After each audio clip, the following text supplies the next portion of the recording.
बात करवाएंगे। हम यहां कुरुक्षेत्र के अंदर जहां पर जो महाभारत का जिसको कहते हैं युद्ध हुआ था और जहां पर श्री कृष्ण ने गीता का उपदेश दिया था, हम उस धरती पर आकर हरियाणा की आशा वर्कर यह बीजेपी की सरकार को चेतावनी देना चाहते हैं। आपने जैसे हाल पूरे प्रदेश के कर्मचारियों के, मजदूरों के, किसानों के कर रखे, जो हालात आपने महिलाओं की कर रखी है और विशेषकर जो हमारी स्कीम वर्कर, हमारी आशा वर्कर के साथ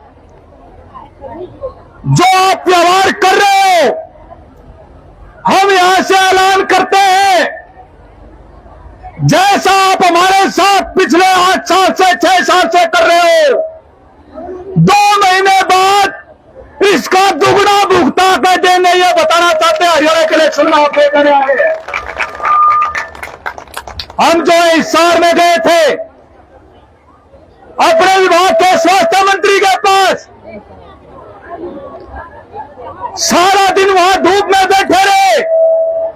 स्वास्थ्य मंत्री हिसार के अंदर था लेकिन वो नहीं आया। उन्होंने कहा अधिकारियों के साथ मीटिंग तय करवा दी, वह मीटिंग हो गई। हमने कहा हमारी मांगों का निपटारा करो वरना हम करनाल में आएंगे। मुख्यमंत्री का विधानसभा का गृह क्षेत्र उनका नायब सिंह सैनी का, हम वहां पर 3 अगस्त को गए और मुख्यमंत्री के ओएसडी ने हमें बाकायदा बीच में 2 बार कार्यक्रम के अंदर आके, जो उनका विशेष अधिकारी है, ये कहा हम गारंटी लेते हैं 10 तारीख तक आपकी बात करवाएंगे। हमें चिट्ठी दे दी 10 तारीख की कि 10 तारीख को आपकी बात हो जाएगी, उससे पहले हो जाएगी। हमने उसी दिन कहा 3 अगस्त को कि आप अगर बात नहीं करवाएंगे तो मुख्यमंत्री का घर कुरुक्षेत्र में है, करनाल में तो कैंप ऑफिस है, हम 14 अगस्त को वहां आएंगे। 3 अगस्त से लेकर 13 अगस्त तक सरकार के अधिकारी, पूरी की पूरी सरकार वो चद्दर ओढ़ के सोती रही और कल रात से वो कहने लगे आपकी बात करवा देते हैं। क्यों भाई, ऐसा क्या हो गया पहली रात को? उनका मकसद क्या है? मकसद ये था कि ये प्रोग्राम ये कैंसिल कर दे, हम इनको लारा दे दे, बात होगी ना होगी हो जाएगा मामला। और एक और सूचना मिली, वो ये कि आज जो है मुख्यमंत्री सैनी, नायब सिंह सैनी, वो यही कुरुक्षेत्र के अंदर मौजूद है। पूरे हरियाणा से लोगों को यहां इकट्ठा कर रखा है। एक सरकारी आयोजन है। आयोजन का नाम क्या है? आयोजन का नाम है आजादी का विभीषिका मना रहे हैं। बोले 14 अगस्त को जो विभीषिका हुई थी, यानी बंटवारे के टाइम पे जो कत्लोगार्थ हुई थी, उसका आज विरोध दिवस मना रही है बीजेपी और उसका स्टेट का कार्यक्रम यहां कुरुक्षेत्र में रखा हुआ है। हम ये कहना चाहते हैं, आप जो कार्यक्रम कर रहे हो, हमारे साथ आपने क्या कर रखा है? हम क्या करें? आप ये जो प्रोग्राम कर रहे हो, ये 14 अगस्त के दिन जो विशेष कार्यक्रम जो आयोजित कर रहे हो, ये आप कत्लो-गारत का बहु मना रहे हो। 1947 में जब देश आजाद हो उसकी बात कर रहे हो। अरे हम ये सब जानते हैं आपकी भूमिका को आजादी के आंदोलन में। वो जो आरएसएस है, जो बीजेपी की मां है, उसका क्या रोल था आजादी के आंदोलन में? जिन्होंने हमेशा अंग्रेजों का साथ दिया, जो सावरकर, जो गोलवलकर, जिन्होंने लेख लिखे कि आजादी के अंदर यहाँ के युवाओं को भाग नहीं लेना चाहिए, बल्कि अंग्रेजी राज की सेवा करनी चाहिए। और दो राष्ट्र का जो सिद्धांत कि ये देश जो आजादी से पहले जो एक था वो देश के दो टुकड़े हो, ये आरएसएस के नेता गोलवलकर ने सबसे पहले ये ऐलान किया कि ये देश दो देश है, एक यहां पर हिंदू है, एक मुसलमान है, दो देश होने चाहिए। और वही जो 10 साल पहले आजादी से ये जो नफरत का वातावरण तैयार किया गया देश के अंदर, उसकी परिणति ये हुई कि हमारा देश जब आजाद हुआ दो टुकड़े हो गए, 10 लाख लोग मारे गए उस दंगों के अंदर। आज बीजेपी उस विभीषिका का दिवस को मना रही है, वो अपने जो पुरखों को याद करे, उनका क्या रोल था इसके अंदर। और उसकी छोड़ी हमारे साथ क्या कर रखा आपने। आजादी की पूर्व संध्या पर है, देश आजादी का दिवस, हम भी आजादी का दिवस मनाएंगे। आज शाम को मनाएंगे पूरे देश के अंदर और कल भी मनाएंगे। लेकिन आपको इतनी भी चिंता नहीं है कि ये जो हजारों महिलाएं हैं जो तीसरी बार 15 दिन के अंदर, 15-20 दिन के अंदर तीसरी बार ये कार्यक्रम हमारा हुआ है। पहला हिसार में हुआ, फिर करनाल में हुआ, फिर हम यहां पहुंचे। और आज मैं आपको इस बात के लिए बहुत बहुत धन्यवाद करता हूं। ये जितना भी पार्क है, जितने भी पेड़ लगे हुए हैं, सभी पेड़ों के नीचे लाल ही लाल है, लाल ही लाल है, दूर दूर तक बैठे हुए साथी। क्योंकि छाए की व्यवस्था नहीं है, क्योंकि कोई और जगह नहीं थी जहां मुख्यमंत्री के आवास के नजदीक हो। ये जगह इसलिए तय की गई। हम ये कहना चाहते हैं सरकार जो है, अरे जब 5 साल बचे हो, 4 साल बचे हो, तब तो आप ऐसा रुख कर लो। लेकिन बात क्या है, बात यह है कि बात ही नहीं करती सरकार। आप घूमे जाओ, इन 3 कार्यक्रमों के अंदर कितने लाख रुपए हमारी वर्करों ने अपना जेब से खर्च किया है। किस बात के लिए कि सरकार बैठ के एक बार हमारे मुद्दों के बारे में बात तो कर ले, वो कुछ तो कहे। अब कल जो है चिट्ठी जारी कर दी, क्या चिट्ठी है? आंगनवाड़ी वर्कर हेल्पर के बारे में आपने देखी होगी वो चिट्ठी। वो चिट्ठी दे दी कि रक्षाबंधन के मौके पे हरियाणा की तमाम जो आंगनवाड़ी वर्कर हेल्पर हैं उनको 1111 रुपए सगुन में दिया जाएगा एक बार 1 साल में। वो चिट्ठी जारी कर दी। हम ये कहना चाहते हैं, चलो भाई कर दी चिट्ठी, हम तो सगुन नहीं, हम तो पूरा अपना अधिकार लेने आए हैं। पक्का करोड़ 26,000 की मांग के लिए हम यहाँ आए हैं।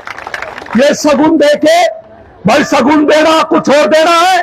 महिलाएं ये भी Asha worker, mid day meal worker भी है, और भी महिलाएं कच्चे कर्मचारी। तो बात सगुन की नहीं है, बात यह है जो हम काम करते हैं, जो हमारा अधिकार है, जिस अधिकार के लिए हम सड़कों पर हैं, जिस काम के लिए आपके सारे आंकड़े जुटाए जाते हैं, जिस काम की वजह से हमारा देश वो कोरोना में बचा, जिस काम की वजह से हिंदुस्तान के बच्चे और महिलाएं वो स्वस्थ रहते हैं, हिंदुस्तान के नागरिक स्वस्थ रहते हैं, वो काम हम करते हैं। तो हम अपनी पूरी मेहनत के लिए, जो उसके दाम के लिए यहाँ पर आए हैं। और सरकार जो है रुख बना रही है, कोई भी आंदोलन हो, कोई भी रैली हो।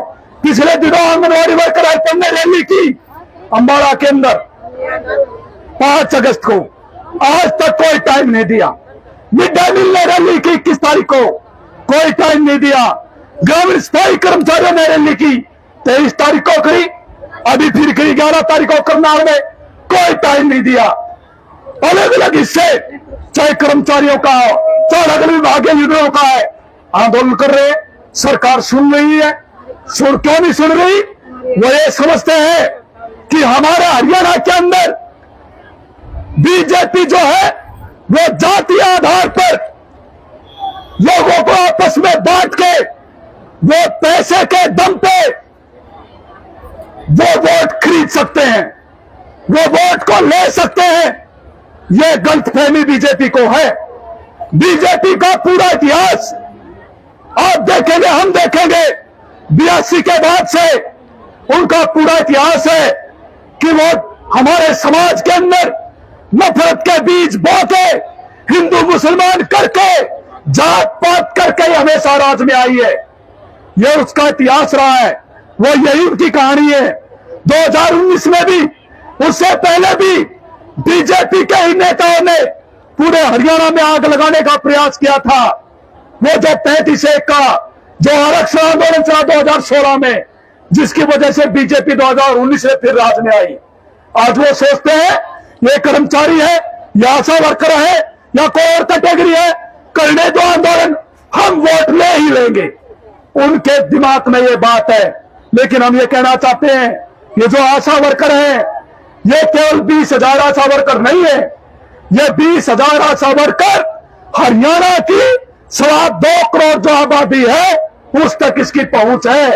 और ये जो अब इलेक्शन होगा ना, अगर सरकार हमारी मांग को स्वीकार नहीं करती है, अगर सरकार हमारे से बात करके हमारी मांगों का निपटारा नहीं करती है, तो सरकार भी ये सोच ले कि जैसे बाकी लोग बैठे हुए हैं, आज विपक्षी पार्टियां जो बैठी हुई है, जो सड़कों पर है, जिनको कोई पूछता नहीं है, आज उनकी हालत जो है, हम ये कहना चाहते हैं 2 महीने का टाइम है, 1 महीने बाद शायद हो सकता है आचार संहिता लग जाए।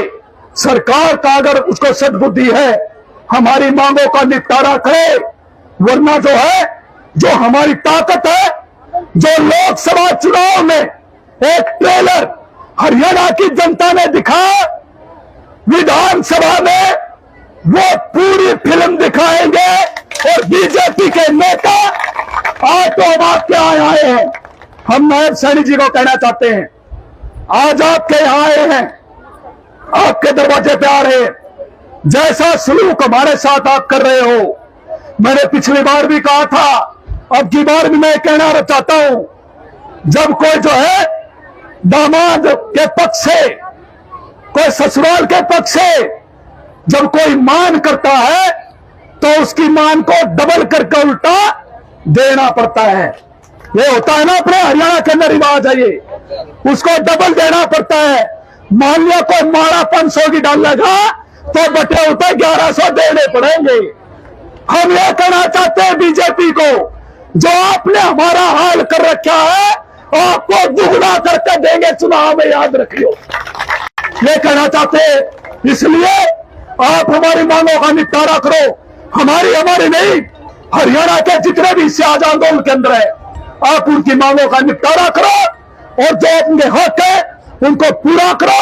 नहीं तो आने वाले दिनों में आपका पत्ता साफ होगा और फिर अगली सरकार को, जो विपक्ष वाले भी भाई बड़े आते हैं, आ रहे, पहले भी आए हमारे पास, आज भी शायद हमारे बीच में आएंगे, उनको भी हम कहना चाहते हैं कि भाई देख लियो, हमारा तो ये काम है, जब तक पूरा जो हमें नहीं मिलेगा, हम सबका यही रखेंगे। इन्हीं शब्दों के साथ आपने मेरी बात सुनी, आपका बहुत बहुत धन्यवाद।